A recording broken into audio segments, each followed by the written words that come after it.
This week on the Push Pull Legs podcast, we play a game of what's harder. It's not that kind of show, guys. 3, 2, 1, 15 days to go.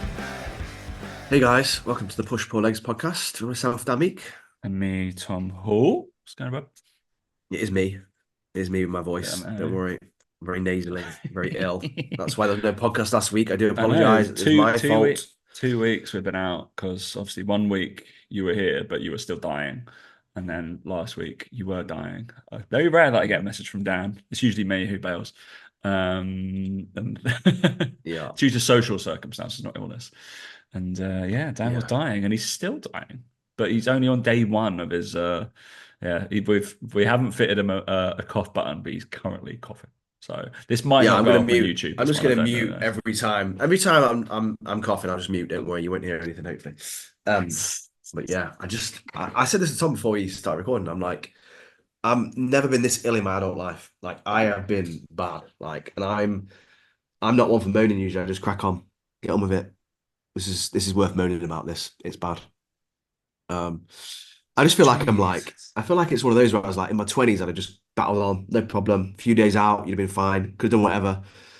Get to 35, it's like, nope. Body's like, you're not young anymore, mate. You gotta slow down, boy. And I just tried to carry on doing what I normally do, and I got a chest infection because I'm ill and weak and frail, apparently. So that's me now. So I'll be getting a cane soon and getting my OP bus pass probably pretty soon as well. It's just that'd be good. Been a tough week, but not been fun. But we've had 2 weeks off. I couldn't miss the third week. I mean, obviously, I apologise for the voice. It doesn't sound great, I'm sure. But we couldn't let you down, guys. We couldn't let you down 3 weeks in a row. So I'm here. I mean, Tom will talk most of this, so it's fine. There've been people with tougher weeks. So I mean, Greg Wallace had a tougher week last week. Or the week before. Yeah, I mean, Greg Wallace did have a tough week last week, but at the same time, probably deserved it. So, you kind of leave it like it, it doesn't look like it. Well, I don't know. I never know what to believe with all these things, but I mean, I think it's, is it one of those where it's like, back in my day, wouldn't have been a problem, everyone could take a joke? I think it's a bit of that, maybe, but some of the stuff I've heard, but then some of it I'm like, some of the stuff I wouldn't say some of that, is like yeah, exactly. Invite your assistant in and say, "Oh, right, I've just got to get dressed," and then dropped his trousers. What? That doesn't sound like something you should be doing, Greg. Allegedly. Yeah, that's not normal, is it? That one. It's just bonkers, isn't it? That some people think they can behave that way. I just find it. Anyway, but yeah, what have we been up to the last couple of weeks? It feels like a blur, to be fair. It's full on fucking. I don't know. This was one thing I think I was just like. This is why I love London, but also kind of hate it at the same time. Is that I think out of the last probably 2 weeks or 3 weeks that we haven't been on air, the social events or Christmas events and just that kind of stuff has been just absolutely abundant. Yes. And I'm such a social butterfly, so I've been going to all of them, which has been fun.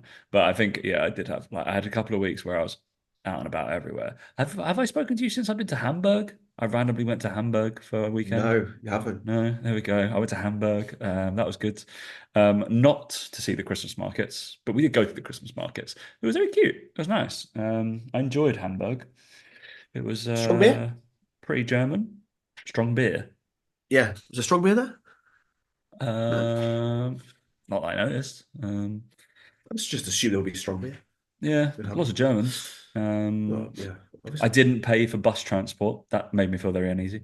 We were taking the bus into the middle of town with Chloe's friends, also Chloe's friends. They have 1 4-year-old and 2-year-old twin boys. Fucking mental. That's mental, mate. That sounds like fun. That is mental. And when I say they run everywhere, like those 2-year-old boys, like absolutely, and just like I don't know, scream and laugh and really fun. But yeah. Anyway, yeah. They were like, "Oh, don't bother. Just get on the bus, Tom." I was like, "I'm a reasonably good model citizen where I want to abide by the rules, especially in a country that I don't know." And yeah, they were like, "No, don't bother. Don't." I was like, "I think I should pay." I was like, "This is how it all starts." I don't think they're running a free bus service in Germany You're on for a slippery foreigners. slope, mate, to stealing jewelry. So So correct. So that was interesting, but it was very cute. I like how the German like the German Christmas market's properly lovely. Like just calm, people drinking, having bratwurst and I don't know currywurst and all that kind of stuff. All very yeah, nice. Not kind of like rowdy like fucking I was English about to say ones. how you imagine they should be, but they're Correct. It completely was not like that exactly anymore. how like just cute, like everybody's Yeah, just kind of standing around in their like groups chatting and like all very civilized. And I was yeah, like, you like at this point, it would start getting a bit too rowdy if this was outside in England. Like yeah, you just think beer garden going nuts. So yeah, I went to Hamburg. Then I had a little bit of a nightmare getting back. Plane was cancelled because apparently storms are all the rage right now in England. yeah. In the So UK, they are. Yeah, love a yeah, loving storm. it. Absolutely loving a storm. Yeah. I love it as well how people use it as an excuse for everything. Do you know, it's like the second there's a storm and like something goes wrong. Oh, I can't go outside. Our storm's on. Can't do anything. Can't not allowed now. It's just, and I'm sure it was Love bad it. to be fair in some areas, but you know when you feel like in Wales, I saw that there was some really bad stuff, power cuts, all this stuff, and I just feel like people in Norwich are just getting away with it. They're just going, "Oh, it's windy Oh out, yeah. so storm." You're like, "No, not that side. It's fine. I can't." Yeah, I had a Uh, client, Jack, who was like, "Yeah, it was mad because he lives in like in somewhere in Wales," and he was like, "Yeah, like most of his town was out of power, and everybody was like going to their cars and like charging their phones and stuff." And I was like, "That's valid." I was like, "That seems like something that's quite tough." It was just a bit windy here, if I was honest. yeah, Oh, it was west, not West London. West London was fine, so yeah. I was we were worried when I okay. saw the Liverpool game was called off. I was like, "Oh my God, I hope they didn't call off like all the games." Yeah, right. It ruined my day, to be fair, because I was meant to have a whole day of in my I have a different fantasy league that Dan's not part of, with about 9, 10 other lads. And that was meant to be our kind of awards evening for awards day and like big day of drinking and stuff. So we are meant to meet up, watch the Merseyside derby, go to a local Rains Park Vale Uh, game, and then go out for a little bit of drink afterwards. Both those games got cancelled, didn't they? So that fucked us up. So we were like, great. So or, I still haven't got my John Egan signed memorabilia, which I want. Obviously, you're that's obviously gutted always going about. to be very happy whenever we move to for that to take to pride of place in the flat. That'd be great. Yeah. Um, and the cream has risen back to the top of the crop, mate. I'm back on top of that league as well. Despite the you would love. I feel like you get so annoyed in this league because there's like forced transfers, so it kind of like Yeah. promotes mediocrity more than anything else. So I was like in parity. I was like, no, I'm the best. It should be this. I was like, fuck's So, sake. so where are you in our Uh, league that we're in No, together? I'm not doing well because like I've not really paid attention to it at all. Hmm. So Says here I'm 37 out of I'm below 49. you. Ooh. Yeah. All right. Well, if I pay attention for a couple of months, I'll rock it back up Wow. that. Well, you're 37, I'm seventh. So, you've got some catch up Oh, to do, mate. there we go. Yeah, 790, I've got 915. So, I'm not doing too bad on that one, to be you're fair. miles I ahead. think Yeah, I'm overall in England, I'm in the 157,000th place. I'll take that. that's It's pretty not good. bad, is it? Not bad. That's pretty good. Pretty good. Well, yeah.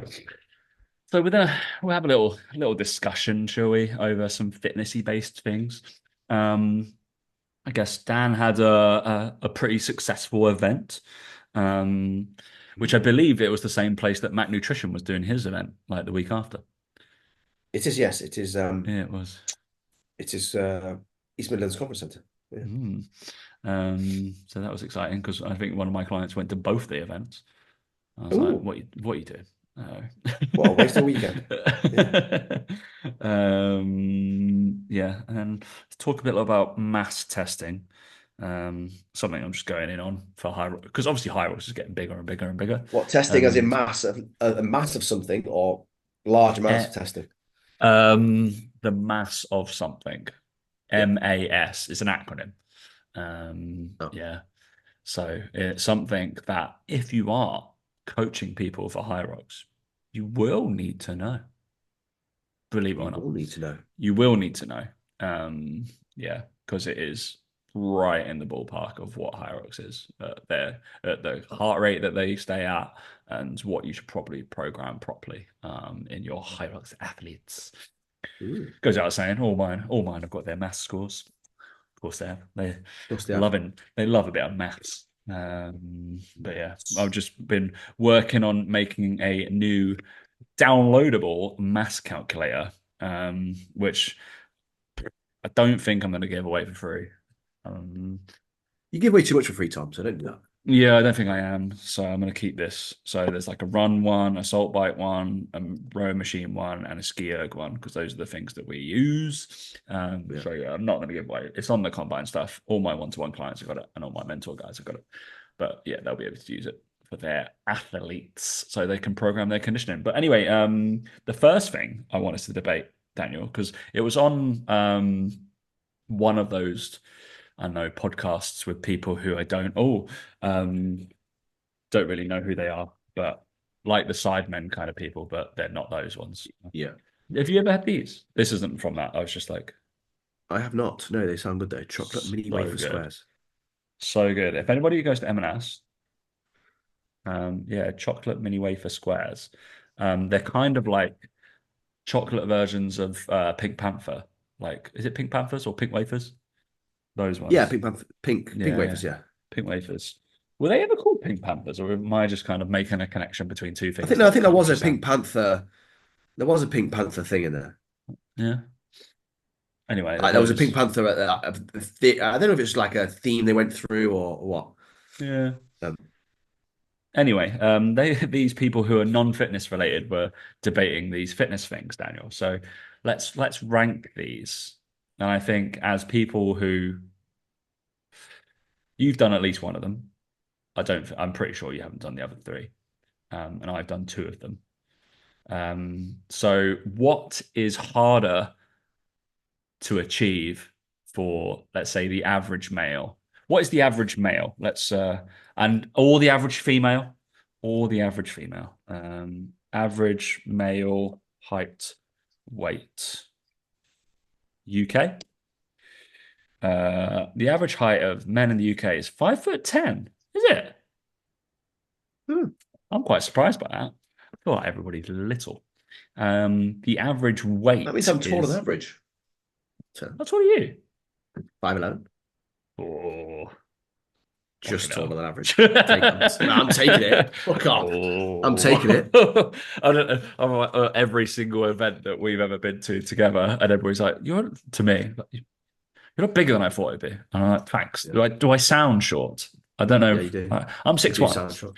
I'm not massive, but maybe I don't know. Yeah. Average weight is 84.5. So you're taller than average, and you're definitely lighter. I don't know. You've been training for a while. 84.8. Lighter than average. Yeah, you're. Lighter. I was Well, like, you're lighter. lighter. I've never been 84 ever. Well, you're not. Mate, Not. I've screamed past that. 84 has been long in the fucking rear view mirror. I say, Um, especially now. I'm done, mate. Never gonna get lean again.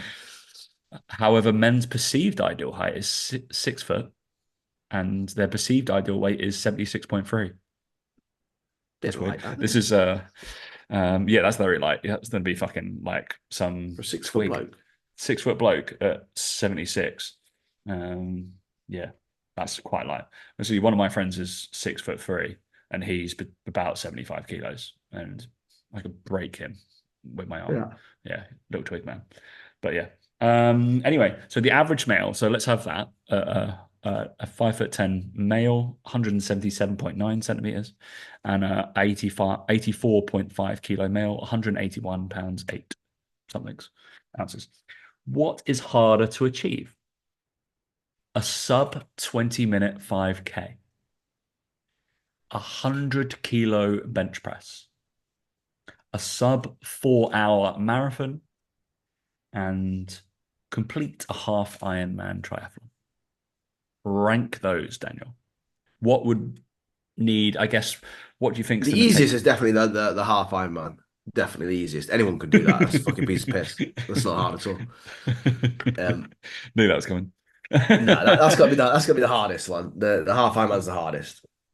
Um, See, this is weird. Like, no, no, no, I no, don't know no. if it is, and I've because Okay, I've okay, done no, no, it, no, but no. I think Sub 20 completion. sub 25K has got to be the hardest. I think the sub 25K is the Yeah, hardest. Correct. that's the Yeah. hardest. Then I think the triathlon is the hardest just from the sheer grit of getting it done. That's a mental challenge. And I think the other two are quite close because that's just a time thing. I 100 think kilo 100 kilo bench bench press is just time. do it bench One, long what's enough, you're that? going to do it. Is it 1.15 times body weight, give or take, something like that? Yeah. Uh, Yeah, yeah. It's about that. Yeah. Just over. no, no. 85 If you're kilo. 75 kilos, the average male was 85, 70, 85 kilos. 85. Okay, yeah, yeah, right. Yeah. Yeah, sorry, I thought it was Yeah, 75. Oh, that was the ideal, yeah. wasn't it? Like 75. the ideal weight. Um, Yeah, yeah. yeah, and I think the under 4 hour marathon, not to discredit it in any way, but I It's think achievable. that I think it's achievable. I Definitely also think achievable. that it's just a case of if you train for a whole year for a marathon, you do it. Because Like even if you're pretty I'm average. well, during my half marathon projected times, I would have been able to do that. My half Ironman, I would be able to do a sub 4 hour Yeah, marathon fairly comfortably. And I'm no runner. So yeah, yeah. The sub 20 minute is going to be very difficult. I think that because I've not retested my 5K, and when I first tested it, like at the start, I think I did like 22.5 or 22.3 or something like that. And I think that is tough. I think it's tough to get under those 4 minute Ks and consistently. Like, Yeah, I think it is pretty, I think that's, yeah. I think for the average person, the average male, I think that's tough. Because, yeah, like you say, that the 100 kilo, I think is, you just have to train bench. yeah. It's not Like, that heavy. if you ran, I don't know, probably a year and a half of 531 from non-lifting terms, you should get there. Mm, 2 years, two, yeah, I think two maybe. 2 years, I think you'd get there. But then I don't think it drops off as quick as the other ones. Yeah, I feel like the half Ironman is a bit of a mental thing, like I said, with the swimming and the Yeah. different disciplines. There's a bit more to it. The other two, yeah, I think So that's probably the right way to do yeah, it. I'd Yeah, go sub 25K. Yeah, then Ironman, then marathon, then bench press. yeah. I think. I think the bench press requires grit. I think, but it's a weird one, isn't it? Because it's a long time in theory training for it. Um, yeah, It is, but I also think with that, you would do it because people would feel like, well, um, there's almost other benefits of doing that, like yeah. physique wise, how you look, stuff like that. So people would just probably just try and go for it. Whereas I just think the others there isn't. It's harder It was, mentally to keep going it with. was super interesting when they were talking on that podcast, and a lot of them put like the 100 kilo bench as like one of the harder things to do. No. Pussies. Dan hit his 100 kilo bench before I did. You Yes, I guys, did. just to Boom. put that out there. And also, I was much lighter than you at the time as well. Oh yeah, for sure. Like, unbelievably so. So yeah, just to Unbelievably say so. that, just to say it like that. It's probably because I got shorter arms than you as well. To be fair, haven't I? I've got shorter arms. Oh yeah, you got far shorter levers than me. So like that's where like you were also like you smashed me on the deadlift. Yeah, You my always have my done. my arms are. I'm a lot Oh. longer arm span than I am tall. I think it's like 2 inches, 3 inches, something like that. That's why I keep I've telling got like myself that I'll eventually get back into lifting properly, but it still hasn't happened. I don't know, So like I started for the last few weeks and then I hurt myself. So I was like, it's so great. it's like hard enough, isn't it? I was like, I've hurt my knee and I have no idea how. Literally no idea. Like I haven't lift.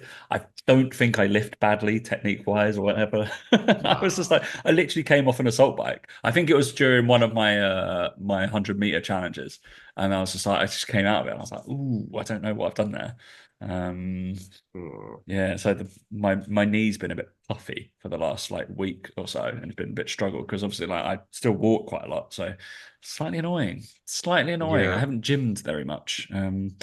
Yeah, and I've kind of just been like, actually, oh, it's December now. It will start in January. It's fine.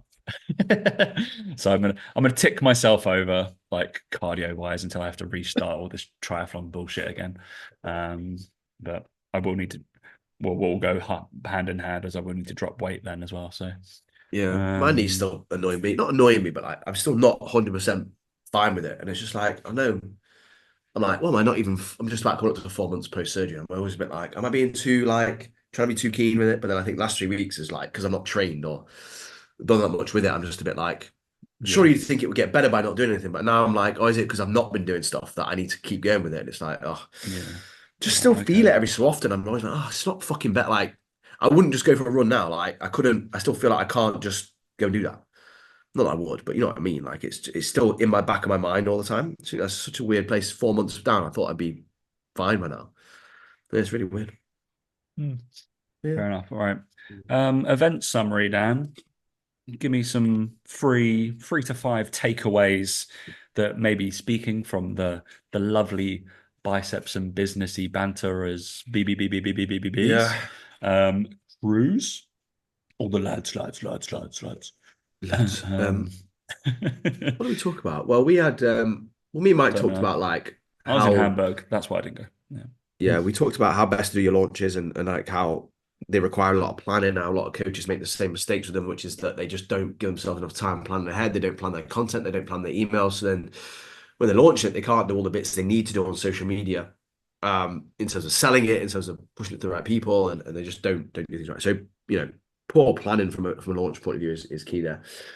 We then had Jake and Jake talked about what's helped them grow their business to kind of where they are. Both those guys, you know, got between them 160 clients, 170 clients between them, and they showed their like average monthly calls that they booked each month, and like basically like I don't think there was a single month where they got more than 8 calls booked each.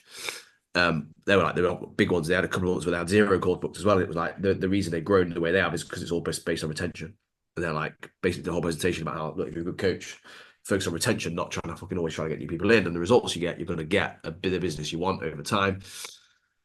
Um, then we had Jeff come on to talk about being yourself on social media and not really caring what other people think, and kind of growing and kind of like putting the I don't want to say the grind because it sounds a bit wanky, but like basically why he's working his absolute nuts off right now to be where he wants to be so that he can, you know, build the business he wants and then take a bit of time back once he's done that. Like, not afraid of putting hard work in. And then Jack Gadd spoke about how getting 1,000 followers nearly ruined his Instagram and how it nearly ruined his coaching business. And he talked about why he's actively been losing followers month on month, but has actually increased his monthly revenue month on month, by focusing on actually trying to reduce his followers rather than trying to gain more by trying to get viral.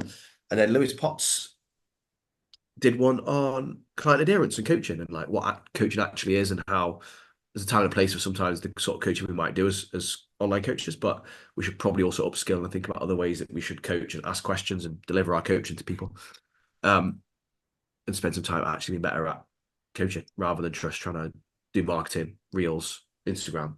I'll actually be better coaches, which was quite good as well. So yeah, that was it, basically in a nutshell. All the stuff we preach about all the freaking time to people, and they still don't listen to us. So yeah, we thought we'd get other people to come in and say that. So hopefully they listen. What was did you had a Q&A? What were some of the questions? Funny enough, the whole thing around the day was like business takes time, think long term. We also had Simon from Strong Media there, Simon Booth, talking about Instagram stuff. And I reckon 75% of the questions at the end were aimed at him. Oh, really? Interesting. Yeah. It's always funny at these things. You can go there and talk about all this stuff long term, think like this. And even Simon's talk was a little bit on like content now's changing. It's not all short form, it's not all trends. There's like a bit more to it now than that.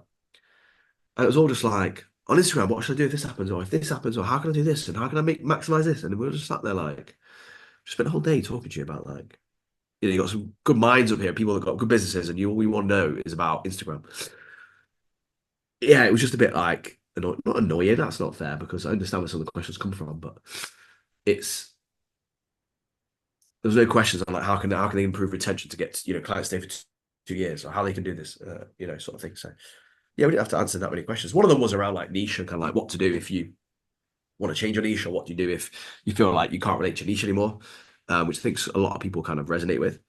Because everyone's niche to a certain degree, I think, is related somewhat to them and their journey that they're on now. So it's just about how you convey that and how you do that in the right way. That I think is important because it turned out that this guy who asked the question about the niches. Turns out he didn't need to change the niche at all. He didn't need to transition. It was just the way he was thinking about it was incorrect. He was thinking that because he was leaving his job, he had to change his niche. And it's like, no, you still talk to those people who are in that job. Like, just because you left the job, you still know and understand the problems with it. Um, so yeah, it was just going that basically. But yeah, most of them were about Instagram, which is annoying. That seems to be all the coaches focus on right now. Yeah, I know what you mean. Yeah. And I feel still But think like we talked about it like a month ago, wasn't it? Like in terms of what how people were digesting content. And I saw Mike put out an email the other day. It was like, YouTube. literally, like we say it to everyone, get on YouTube. Like, what you fuckers are like? Every single person I know is going to get on YouTube and will go, "Wish I'd done it sooner. Wish I'd done it sooner." Everyone. And it's almost like little sneak on some of the stuff that I do. So, obviously I've done like some of these the challenge content, and it's quite fun because people like message about it or like actually speak to me in person more about it. It's really annoying. Like just share it, you fucker. But then so in terms of the editing process as well, it's an interesting thing because obviously like each challenge for me might have 8 to 10 minutes of like film. Yeah. And then like when I edit out the like obviously the stuff where I'm moving around because I'm assuming you would do a similar thing, but people might not know what people do when they film these kind of things, right?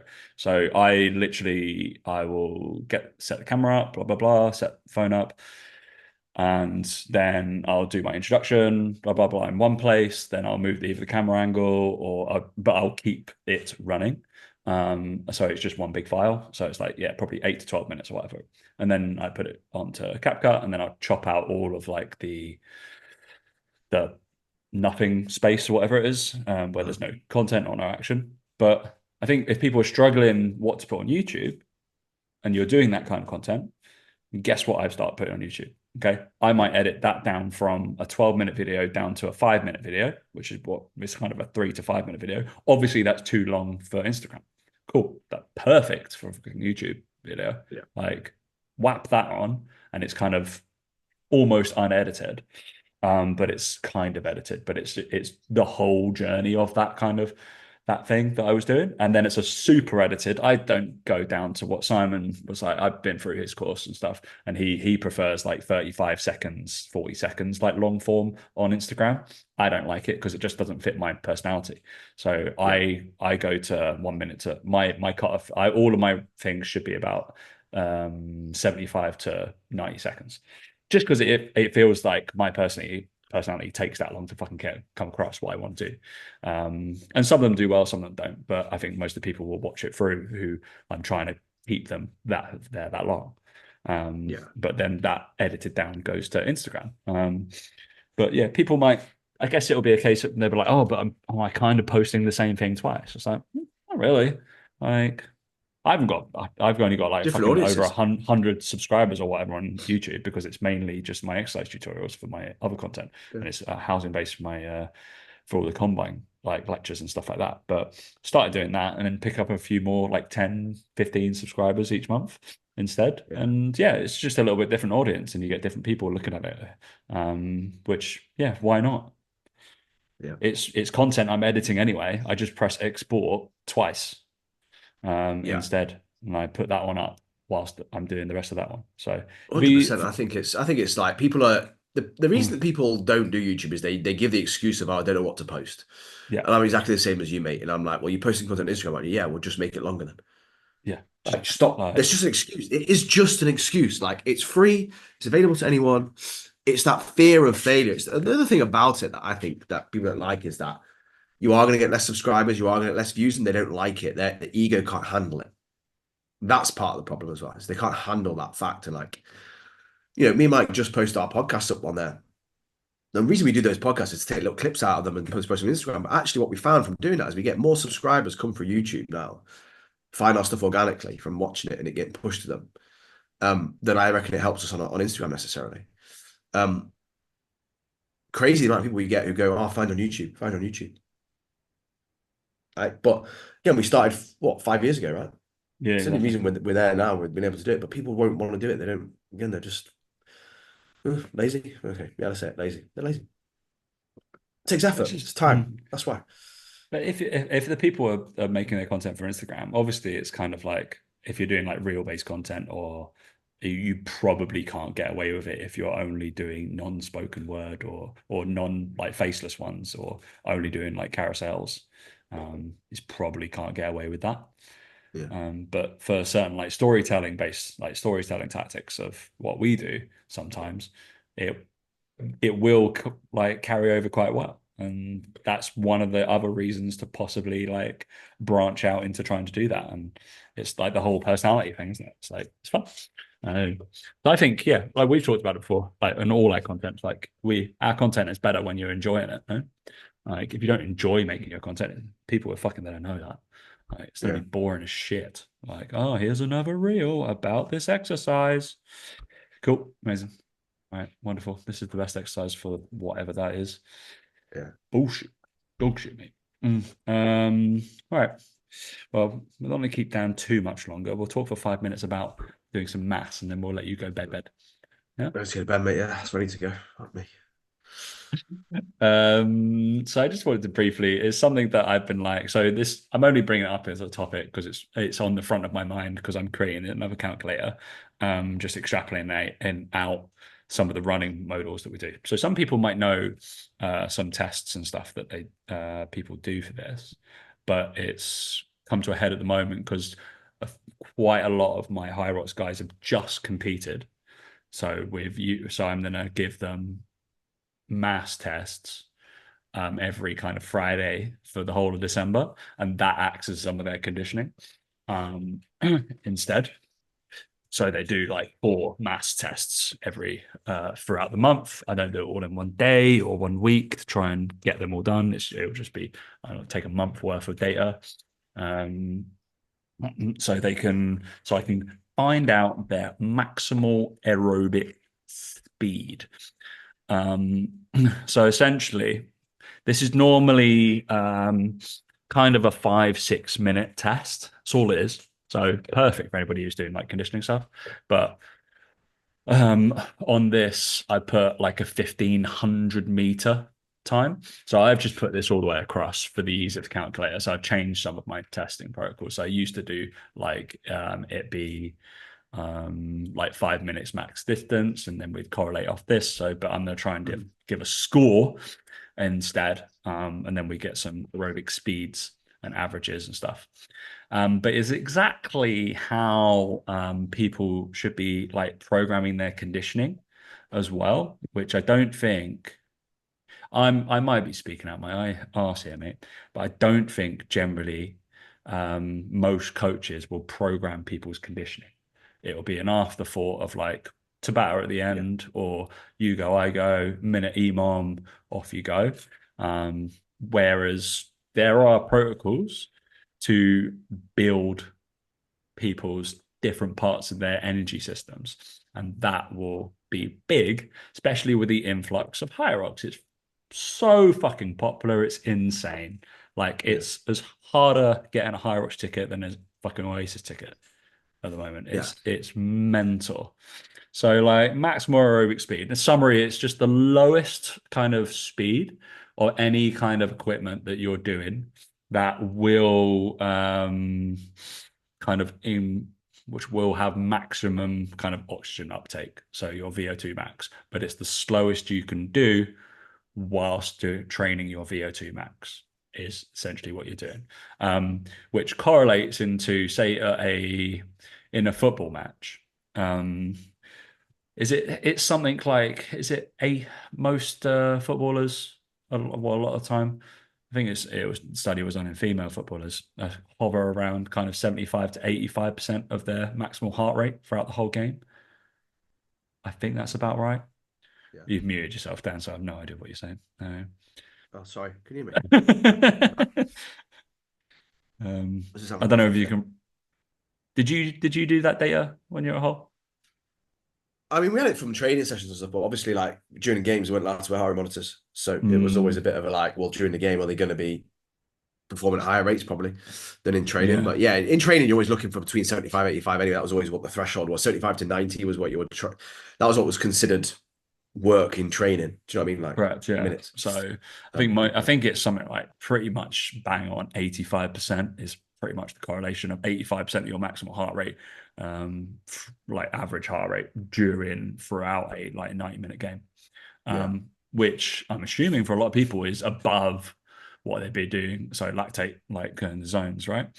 So basically with max aerobic speed, you're able to kind of program like all the way from 50% up here and then past that. So super maximal velocity. So going up to like 120% of stuff. And it's just a way of programming and actually going through like anaerobic velocity stuff and going to alactate stuff and training your body to be better at recovering and using oxygen uptake throughout conditioning. But most of the time, people will just be like, let's go, and they won't track it or won't really know what speeds you're trying to do or trying to hit over time when there should be like a progressive overload protocol within conditioning as well.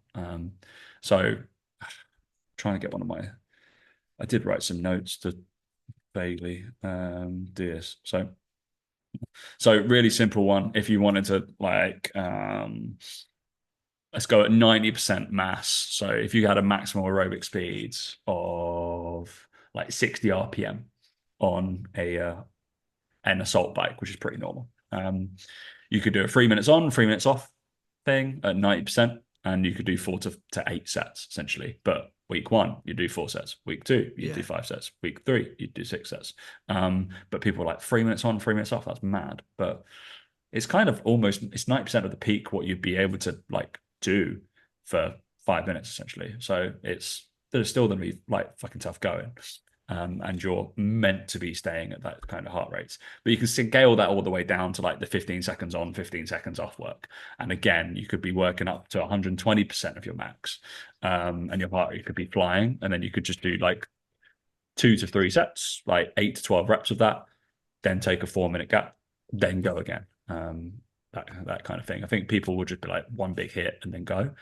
But realizing that you need to over time progressively overload, especially with higher X athletes, I'd ram it. Their ski erg stuff, their rowing stuff, I'd put it at the front and just get good at it. Not so much the ski erg because it's the lowest common denominator of people being good at Hyrox is the ski erg. But especially if you're doing like compromised running, I think you need to be able to program your running to either a maximal aerobic speed score or to either heart rates. And being able to do that. Cool. I'll make note of that when I'm on high rocks. So yeah, I won't worry about it. Mate, well, obviously we'll be tracking our heart rates throughout golf. Like that'd be interesting, actually. Yeah. Have you ever looked at your average heart rate throughout a golf? So, like golf round? No. No, I don't think my Oura ring tracks it very well. I could probably try it, but yeah. I might do that next time I play. I might just like out for a walk and just see what it does. I guess it'll be different because obviously there's like anxiety over certain things, so your heart rate's going to go up. But obviously maybe I don't know. There's no cardiac benefit or respiratory benefit for it.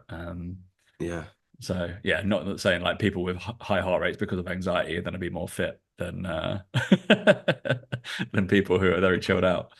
Yeah, I don't think there's a correlation in that. Probably not. Probably not, mate. Anyway. No. Anyway, all right. Thanks for turning up, Dan. Pleasure to see you. Hopefully next week I'll be feeling a lot better anyway. So. Yeah, well, I mean, we've only got next week, really, and then it's basically fucking Christmas. We should probably do some sort of like awards session.